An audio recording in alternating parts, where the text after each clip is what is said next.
Good morning, students. Today we are going to read the chapter A Visit to Cambridge, and this is seventh chapter from the book Honeydew. So, A Visit to Cambridge is written by Firdaus Kanga, writer and journalist from Mumbai. He was born with brittle bones that tended to break easily. Okay, what do you mean by brittle bones, and who born with the brittle bones? Firdaus Kanga. Understand? Or we can say that he was handicapped. Okay. So he was born with brittle bones that tended to break easily when he was a child.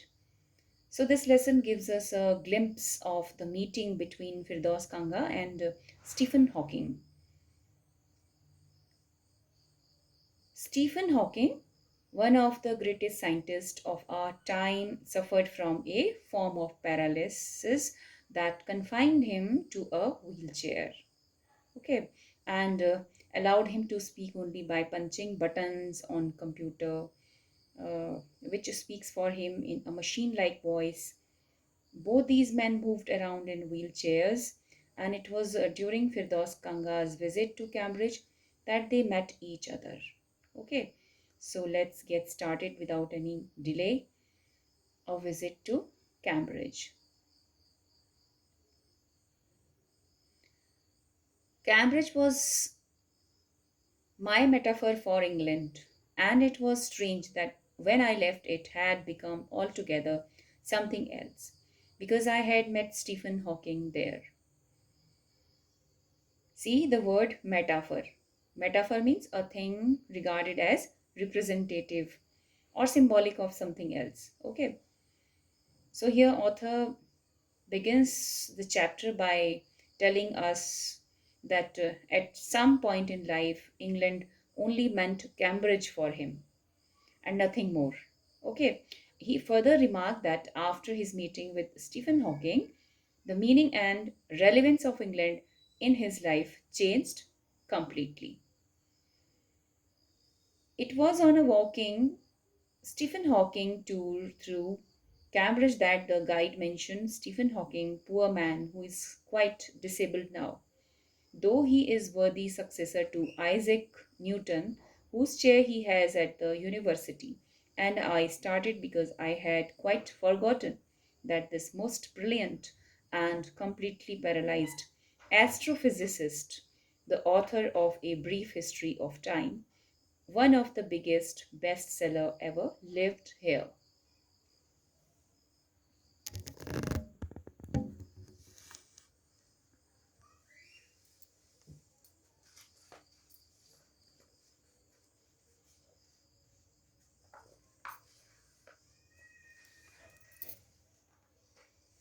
You also open your page. Okay, this is page number 97. Now the meaning of this paragraph. See the word astrophysicist. What do you mean by astrophysicist? Astrophysicist is a scholar of astrophysics. Okay, it is a branch of physics which deals with stars and planets, etc. Now the meaning of this paragraph. So here Firdaus Kanga tells that he happened to be on a walking tour through Cambridge when he guide spoke about Stephen Hawking. The guide called him a poor man, okay, because he was differently abled. Who is differently abled? Stephen Hawking. Now he is no more, okay. So the guide called him a poor man. Who is a poor man according to him? Stephen Hawking. Why? What is the reason being? Because he was differently abled. He was differently abled. Okay. He even told the author that, who told the author? The guide told the author, Firdaus Kanga, that Stephen Hawking now holds the position in the university which was earlier held by Isaac Newton. Or we can say that he holds the position which once held by Isaac Newton. The author reveals that before the guide had mentioned, he had forgotten that Stephen Hawking, most brilliant and completely paralyzed astrophysicist. Okay, so now the author of one of the biggest bestseller ever, A Brief History of Time, lived here. Who wrote A Brief History of Time? Stephen Hawking wrote this book. So, uh, Stephen Hawking, most brilliant and completely paralyzed astrophysicist, and he is the author of one of the biggest bestsellers ever. What is the name of the book? A Brief History of Time. Okay, now next paragraph. When the walking tour was done, I rushed to a phone booth and almost tearing the cord so it could reach me outside. Phoned Stephen Hawking's house. There was his assistant on the line, and I told him I had come in a wheelchair from India. Perhaps he thought I had propelled myself all the way to write about my travel in Britain. I had to see Professor Hawking. Even 10 minutes would do. Half an hour, he said, from 3:30 to 4. Okay. See, the word propelled means drive or push something forward. But here it means come. Okay. What is the meaning of propelled here? It means come. Now the meaning of this paragraph. Once the Hawking tour came to an end, see, once the walking tour came to an end, the author hurried to the nearest phone, okay, booth and stretched the cord to the extent of almost tearing it so that it could reach him outside the booth. Actually, he could not go. It was not possible for him to go inside the booth with his wheelchair. So that's why what did he do? He stretched the cord, means tar जो है telephone का. He stretched it. Okay. He stretched the cord to the extent of almost tearing it so that it could reach him outside the booth because he was on a wheelchair. Understand? So please listen to me once again. Once the walking tour came to an end. Walking tour came to an end means actually he traveled from India through a airplane, and when he just got off or uh, got down from the airplane, he just took his wheelchair. Understand? So he called Stephen Hawking's residence where his assistant answered the phone call. The author introduced him as someone who came all the way from India, which the assistant must have taken in the literal sense that he traveled all the way from India on a wheelchair. Understand? So, to write about his traveling experience in Britain, the author explained that he needed to see Professor Hawking, even if it meant only for 10 minutes. But the assistant gave him a 30-minute slot from 30 to 4 for the next day. Understand? Now, the next paragraph, and suddenly I felt weak all over. Growing up disabled, you get fed up with people asking you to be brave as if you have courage, account on which you are too lazy to draw a check. The only thing that makes you stronger is seeing somebody like you achieving something huge. Then you know how much is possible and you reach out further than you ever thought you could. Meaning of the paragraph. So now here Firdaus Kanga began feeling weak at that moment. Okay. He relates how one is constantly told to be brave and cheerful when you grow up being differently abled, as if it were that easy. He mentions further that people think one who is different is just lazy to draw a check on their courage account. In such a situation, the only thing that gives you courage and strength is seeing people like you do something big. Okay. In other words, you can say that, or we can say that the author wants to say that they don't get any courage to see people better than them. Only how could they get the courage when they see the people like them? Okay, and they do something big. So it is only then you know here is hope and possibility which makes you go beyond your limits and imagination. Understand?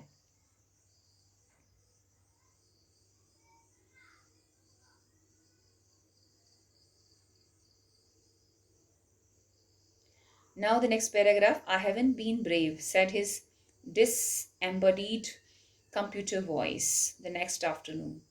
I have had no choice. Surely, I wanted to say, living creatively with the reality of his disintegrating body was a choice, but I kept quiet because I felt guilty every time I spoke to him, forcing him to respond.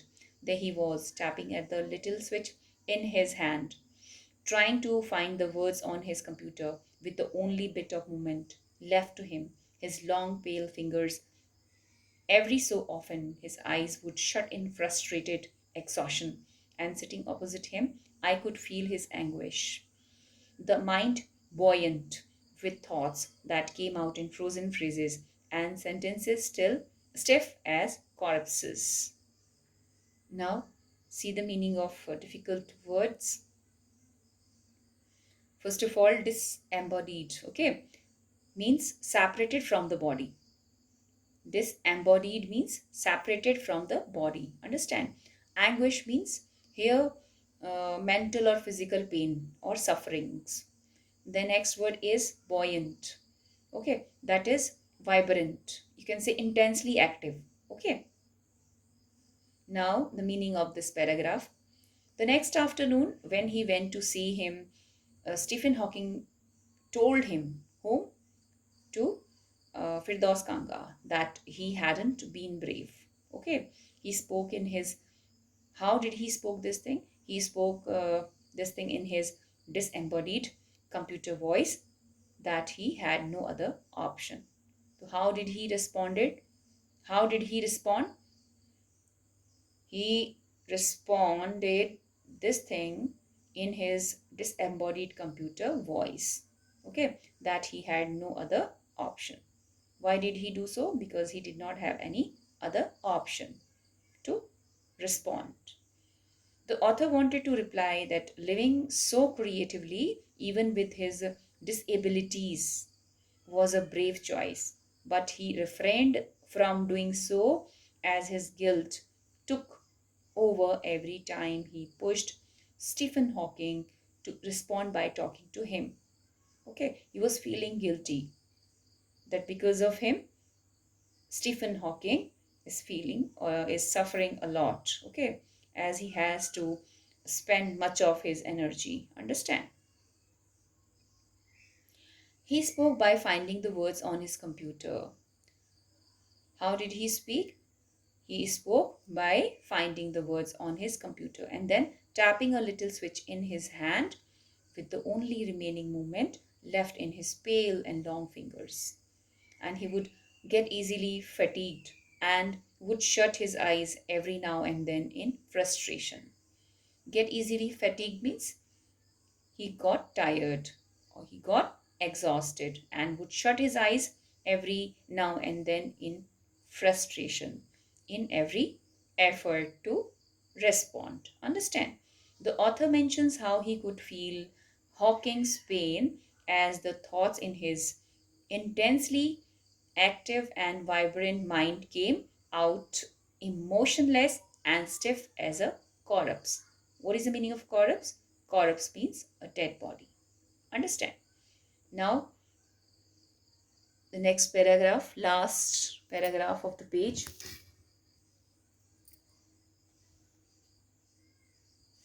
A lot of people seem to think that disabled people are chronically unhappy. I said, I know. That's not true myself. Are you often laughing inside? About 3 minutes later,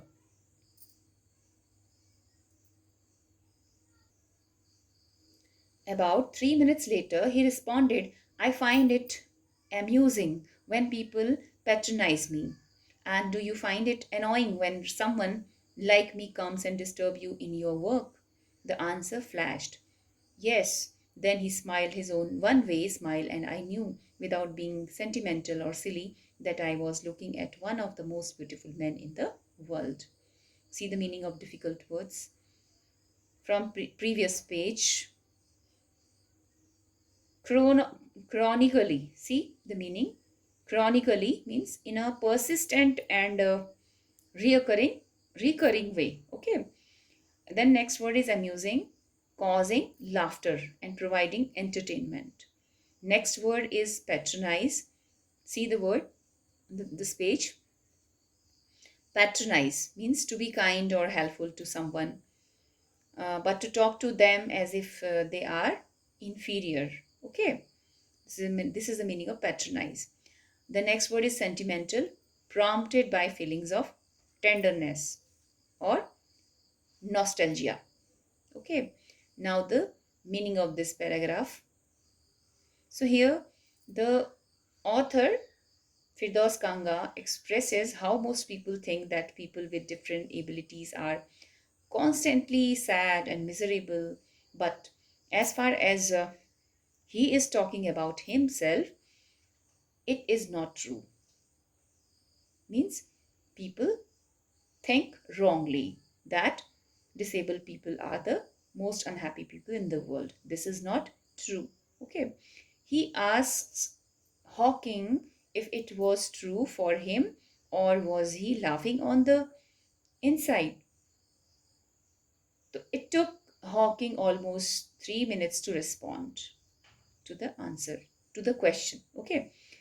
He finds it entertaining. What did he say? He said that he finds it entertaining when people are only kind to him because of his different abilities. Understand? Means he finds it entertaining when people are, or we can say when people behave towards him sympathetically. Understand? Why people behave sympathetically? Because of Hawking's different abilities. Understand? So he finds it entertaining. Who finds it entertaining? Stephen Hawking finds it entertaining. The author asks him next if he feels irritated when people like him come and keep him away from his work, to which he answered, see what he answered to the question. He answered a firm yes. Okay. After that, Stephen smiled his one way smile. When he answered yes, after that, he smiled his one way smile, not giving into emotions, but the author knew for sure that he was looking at one of the most beautiful and wonderful men in the world. Okay, who was looking?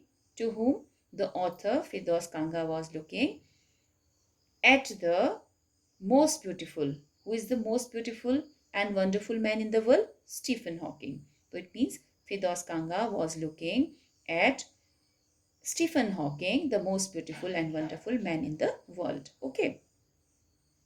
Now the next paragraph. A first glimpse of him is shocking because he is like a still photograph, as if all those pictures of him in magazines and newspaper have turned three-dimensional.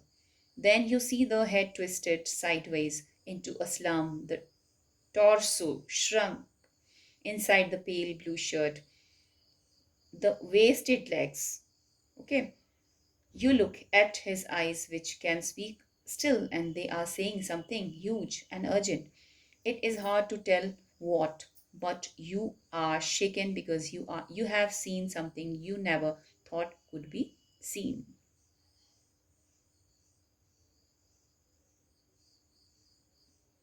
Now see the meaning of difficult words.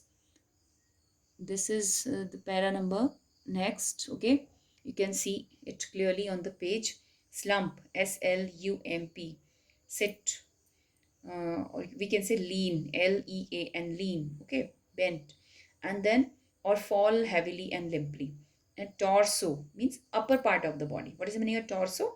Upper part of the body, not the whole body, but the upper part of the body. And wasted means weak or emaciated. Now, the meaning of this paragraph, the uh, author mentions how the first glance of Hawking startles you, means surprises you, or astonishes you, because he is motionless, just as a photograph. It seems that all his photos in magazines and newspaper have become three-dimensional. Okay, three-dimensional means length, breadth, and then height. But still, as you notice him further, his head is turned sideways limply. The upper part of the body is shrunk inside.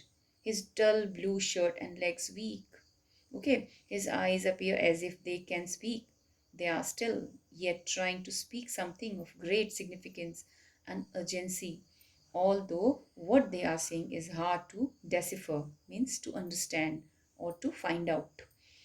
Having looked at him shakes you up completely because your eyes have something completely unexpected. Okay, you cannot expect what does his eyes want to say. Okay, so before you like a lantern whose walls are, see the paragraph, next paragraph, before you like a lantern whose walls are worn so thin you glimpse only the light inside, is the incandescence of a man, the body almost irrelevant, exists only like a case made of shadows, so that I know no believer in eternal souls know that this is what each of us is, everything else an accessory. See the meaning of difficult words. See the word incandescence. It means inner glow, glow that is inside you, or light. Okay. Next word is accessory. Now the meaning of this paragraph. So when you see him here means Stephen Hawking. It appears as if he is like a lantern. Do you understand lantern? Lantern in Hindi, laltain. Okay, that is made of glass, and inside it burn a lamp, or we can say that it is we use kerosene oil to burn it. Okay, so that it give us light when there is no light. So it was a very old device to lit the room, okay, round. So lantern means laltain. You might have seen at your houses, that was used by your grandparents in olden times. Okay, so how does he appear? He appears as if he is like a lantern whose walls are so worn and torn out. Okay, that you only see the light inside, not the outer body, as it is already worn and torn. Yes, before you is the inner glow of a man. Understand? So, what do you see only there? The inner glow, and the outer body is already worn and torn. So, he looks like that. How does he look like? Like a lantern. Okay, like a lantern whose inner glow is still there, but the body has gone worn and torn. Okay, so it makes you feel that the body is irrelevant and exists only like a case made of shadows. It even makes the author, Firdaus Kanga, a non believer in eternal souls. One, he also realizes that a man is no more that than that. Okay, everything else is just not essential. So, what is essential here? Glow of our soul. Okay, not the outer body. Outer body is not important. What is most important? Our inner glow. Our soul is very important. That he sees in Stephen Hawking. Understand? Now, next paragraph. What do you think is the best thing about being disabled? I had asked him earlier. I don't think here is anything good about being disabled. I think I said, you do discover how much kindness there is in the world. Yes, he said, it was a disadvantage of his voice synthesizer that it could convey no inflection, no shades or tone, and I could not tell how enthusiastically he agreed with me. Okay, now the see the meaning of difficult words. Synthesize. See the synthesizer means an electronic musical instrument that is operated by a keyboard, okay, producing a wide variety of sounds when we generate and combine signals of different frequencies. Next word is inflection, means rise and fall of the voice in speaking, or you can say that intonation, rise and fall of the voice when we speak. Okay, inflection. What is the meaning of inflection? Rise and fall of the voice while speaking. Now the meaning of the passage. Firdaus Kanga asked Stephen Hawking that what, according to him, was the best thing about being differently abled. What did he answer? He replied that he did not find anything good about it. Okay, means it is not good. Being disabled is not good, or differently able is not good, according to Stephen Hawking. The author then expressed that he thinks it makes you discover that there is so much kindness in the world. Stephen agreed to this, but due to his voice synthesizer, the author could not decipher the excitement behind his answer. He could not see any emotion behind his answer. Okay, as there is a disadvantage that comes with it, that it conveys no inflection. What is the meaning of inflection? Rise and fall of the voice. So that was not in that answer. Okay, there was not any shade, there was not any tone in the answer, as he was speaking through a device. Now the next paragraph, last paragraph of the page. Every time I shifted my chair or turned my wrist watch the time, I wanted to make every one of our 30 minutes count. I felt a huge relief and exhilaration in the possibilities of my body. How little it mattered then that I would never walk or even stand. Okay, see the meaning of difficult words. Exhilaration means a feeling of happiness, eh, excitement, okay, or elation. Understand? Now, the meaning of this paragraph. The author mentions that each time he adjusted himself in his chair or had a look at his wristwatch to see the time, okay, Firdaus Kanga wanted to make sure that no single minute of the meeting went wasted. He did not want to waste a single minute, a single second, okay, while interviewing Stephen Hawking. So that's why he was tracking his wristwatch again and again. Then he says that he was so relieved and so happy about the limited possibilities of his body had to offer. Okay, in that moment, it almost did not matter to the author, Firdaus Kanga, that he would never be able to walk or even stand for that matter. Okay, now the next page.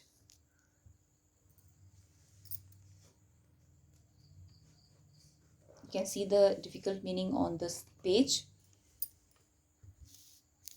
Please follow your page as I could not focus it as whole. Now the next paragraph.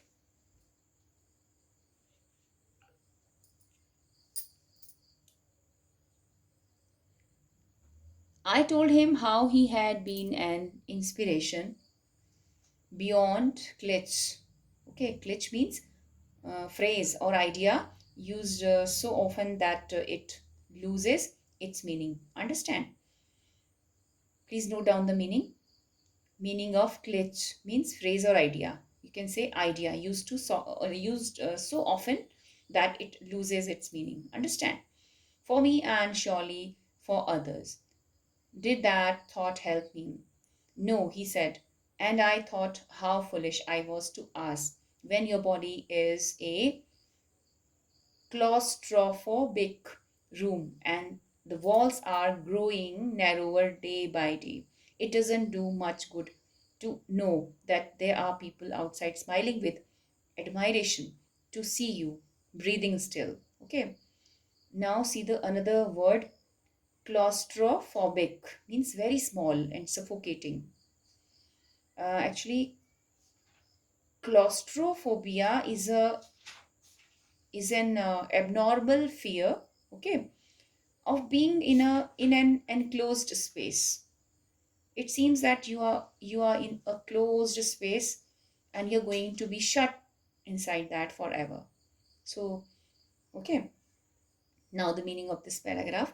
The author confessed, means Firdaus Kanga confessed to him how Stephen Hawking had inspired him beyond limits, and he was sure that he must have inspired a lot others too, other people too. He asked if this fact made it any better for Stephen. To this, Stephen said that it did not. Okay, it did not make any better. Okay, for him. On when he heard this answer, when Fidas Kanga heard this answer, he felt foolish for even asking such a question. Understand why? This is because Stephen Hawking feels when your own body is like a very small and suffocating room whose walls are getting closer day by day, the fact that people out there are happy that you are alive doesn't make much of a difference for you. Understand? Now, another paragraph. Is there any advice you can give disabled people? Something that might help make life better? They should concentrate on what they are good at. I think things like the disabled Olympics are a waste of time. I know what you mean. I remember the years I had spent trying to play a Spanish guitar considerably larger than I was, and how gleefully I had unstringed it one night. The half hour was up. I think I have annoyed you enough, I said, grinning. Thank you for stay. I waited. Have some tea. I can show you the garden. The garden was as big as park, but Stephen Hawking covered every inch, rumbling along in his motorized wheelchair while I dodged to keep out of the way. We couldn't talk very much. The sun made him silent, the letters on his screen disappearing in the glare. Understand? So he was walking with his device through which he was responding to the author. Now, see the meaning of difficult words. Gleefully means very happily. Rumbling means a continuous, deep, resonant sound of wheel. Okay, here, of which? Of wheel here. Rumbling, hear the sound of the wheels. Okay, now the meaning of this paragraph. Firdaus Kanga asked Stephen if he would like to give a piece of advice to other differently abled people, which would help make life a little easier for them or better for them. To this, he said that they should focus on their strengths, okay, not at their weakness and what they are good at. They should focus at that. According to Stephen, things like Olympics for the differently abled people are a waste of time. Okay, the author Fidas Kanga got the gist of what Stephen meant because he had spent years learning to play Spanish guitar. Means he understood it properly. What does he mean by? Okay, what does Stephen Hawking mean by? According to him, it was uh, really a waste of time to spend or learn, okay, sports. For whom? For differently abled people. Okay. Now, why the author got the gist of what Stephen meant? Because he also himself had spent years, many years, learning to play a Spanish guitar. Who spent many years? Fidos Kanga spent many years to play a Spanish guitar, which was larger than his own size, and how he unstringed it one night. Okay, he felt very happily. Now the 30 minutes were going to be over. Okay, and the author smiled as he said, I think I have annoyed you enough, and continued to thank him for his time, but was interrupted by Stephen Hawking. Okay, the author was stopped by Stephen Hawking, who instead asked him to stay back little more. He waited for Stephen to say something next. Okay, Stephen Hawking asked the author for tea. Then he took him to his garden.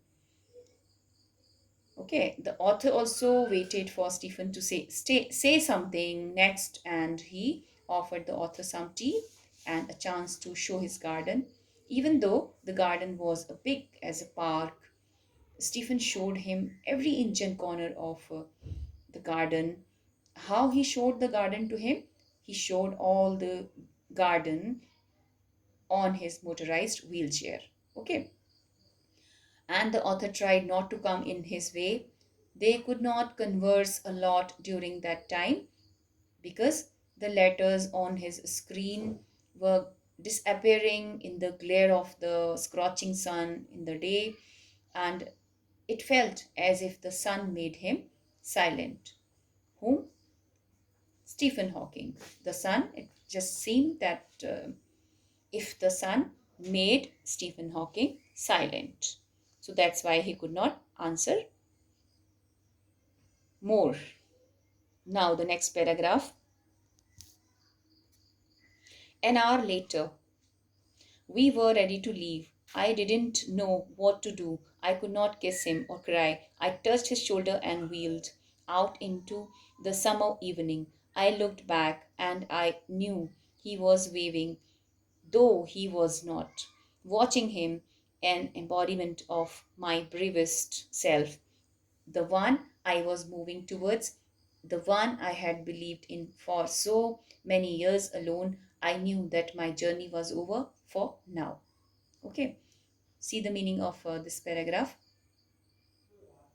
So now an hour got over, and it was time to leave for Fidos Kanga. So Fidos Kanga did not know what to do as he left, as he could not kiss him or cry either. Thus he touched his shoulder and went out into the summer evening in his wheelchair. The author, Fidos Kanga, knew Stephen was waving when he actually was not. Actually, he was not waving, but it just seemed for Stephen Hawking as he was waving, although he was not waving. As he looked back, the author expresses how glancing at Stephen Hawking was looking at his bravest self. Whose bravest self? Actually, the author was considering Stephen Hawking as his bravest self. Okay, the one he was moving towards and the one he had believed in for so many years. He was well aware that his journey was over for now in England. So that's all about the chapter, A Visit to Cambridge. So, to summarize this chapter, this is the story of the two great men exchange thoughts on what it means to live life in a wheelchair, and on how the so-called normal people, okay, react to the disabled. This is the story of a travelogue, both of them disabled, Fidos Kanga and Stephen Hawking. Both were or are disabled or differently abled, as we now say. Okay, Stephen Hawking is one of the greatest scientists of our time. He suffers from a form of paralysis that confines him to a wheelchair and allows him to speak only by punching buttons on a computer, which speaks for him in a machine like voice. Fidos Kanga is a writer and journalist who lives and works in Mumbai. Kanga was born with brittle bones that tended to break easily when he was a child. Okay, like Hawking, Kanga moves around in a wheelchair. So, this chapter shows a person, Fidos Kanga, the writer, who could only move around with the help of a wheelchair, and he has accepted his disability.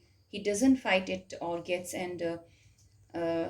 sad. Okay, he has accepted his disability. He doesn't fight it or get sad over this fact.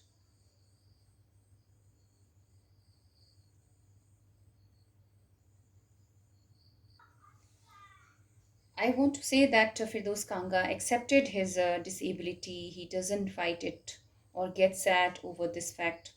In fact, he roamed around all over the world and showed normal people that he is no different than normal people. Okay. And he also went to Cambridge, and there he met Mr. Stephen Hawking, the person who is paralyzed head to toe from top to bottom. Mr. Stephen wrote a book too about people that they should not get worried about their condition and must think positively, and the people around them should support them. Understand?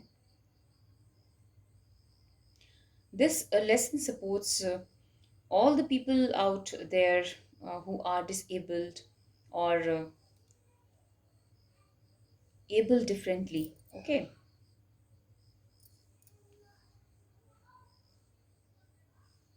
And it stresses to the point, this chapter stresses to the point that they should live their lives as normally as they could, just like other normal people spend their lives. So that's all about the chapter, A Visit to Cambridge. Thank you so much.